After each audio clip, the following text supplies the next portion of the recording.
क्या आपने कभी सोचा है कि मरने के बाद क्या होता है? क्या आत्मा स्वर्ग जाती है या नरक? लेकिन नरक कोई एक जगह नहीं है। गरुड़ पुराण के अनुसार मृत्यु के बाद आत्मा को 28 भयानक नरकों से होकर गुजरना पड़ता है, जिन्हें योनियां कहा गया है। हर योनि एक विशेष पाप के लिए निर्धारित की गई है और उन योनियों की यातनाएं इतनी भीषण हैं कि सुनते ही रूह कांप जाए। आज हम बताएंगे गरुड़ पुराण में वर्णित उन 28 योनियों की कहानी, जहां पाप की सजा मिलती है और न्याय होता है मृत्यु के बाद। ये वीडियो आपके जीवन को बदल सकता है। अंत तक देखिए, क्योंकि ये सिर्फ कथा नहीं, चेतावनी है। मृत्यु के बाद आत्मा अकेली नहीं होती। यमदूत आते हैं, वे आत्मा को पकड़ते हैं और एक अंधकारमय रास्ते पर ले जाते हैं, जहां समय, शरीर, दर्द और आंसू सब कुछ ठहर जाता है।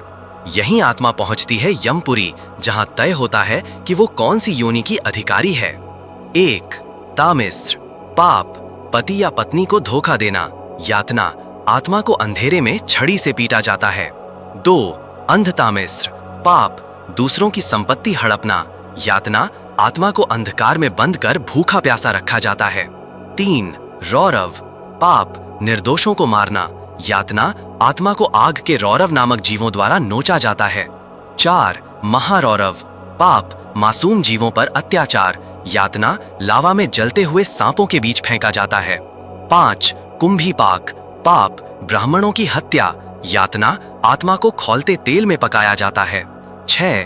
कल्पवृक्ष, पाप, काम और वासना में लिप्त जीवन, यातना, कांटों वाले वृक्षों में उल्टा लटकाया जाता है।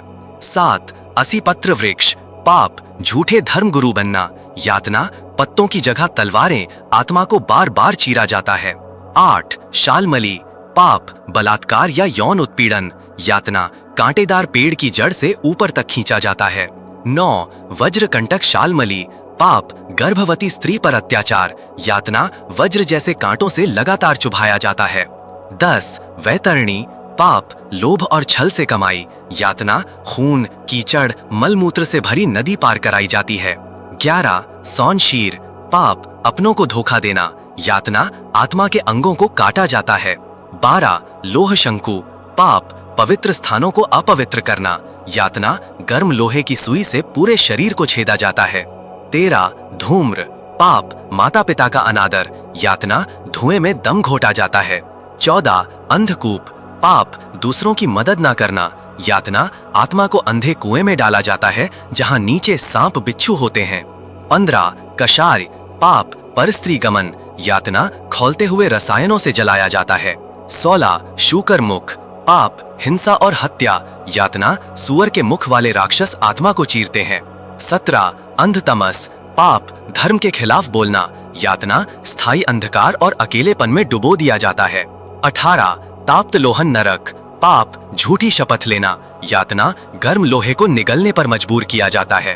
19. निवृत्तिप्रद, पाप, समाज में भ्रम फैलाना, यातना, आत्मा को भ्रम और अराजकता के भंवर में फेंका जाता है। 20. अवीची, पाप, अति अहंकार, यातना, आत्मा को इतनी बार गिराया जाता है कि चेतना मिट जाए।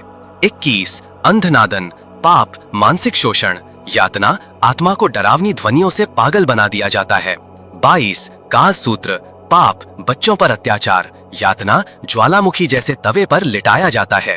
23. सूकर मुख, पाप, दूसरों के अन्न पर जीवन बिताना, यातना, सुअर के मुख जैसे प्राणियों द्वारा खाया जाना। 24. संप्राप्त, पाप, मांस भक्षण, यातना, मांस के रूप में आत्मा को बार बार खाया जाना। 25. विवशान, पाप, धर्म स्थलों में अनाचार, यातना, चाकू, त्रिशूल, कांच से आत्मा को चीरा जाता है। 26. लोहपिंड, पाप, भिक्षा में धोखा देना, यातना, गर्म लोहे की गेंद निगलने पर मजबूर किया जाता है। 27. अयह पात्र, पाप, पाप को छुपाना, यातना, आत्मा को उबलते पात्र में झोंका जाता है। 28. तमस, पाप, आत्महत्या, यातना, स्थायी अंधकार, अकेलापन और पुनर्जन्म ना मिलना। गरुड़ पुराण की ये योनियां डराने के लिए नहीं बताई गईं, बल्कि इसलिए ताकि हम जीवन में हर कार्य सोच समझ कर करें। हमारे कर्म ही हमारे भविष्य का निर्माण करते हैं। नरक कोई काल्पनिक स्थान नहीं, ये चेतना की अवस्था है जो हमारे पापों से बनती है। इस जीवन को श्रेष्ठ बनाइए, धर्म, सेवा और करुणा को अपनाइए, क्योंकि मरने के बाद सिर्फ एक ही चीज साथ जाती है, आपके कर्म। अगर इस कथा ने आपके मन को छुआ तो वीडियो को लाइक करें, सब्सक्राइब करें और इस चेतावनी को अपने प्रियजनों तक पहुंचाएं, क्योंकि अगली बार हम जानेंगे पुनर्जन्म कैसे और क्यों होता है।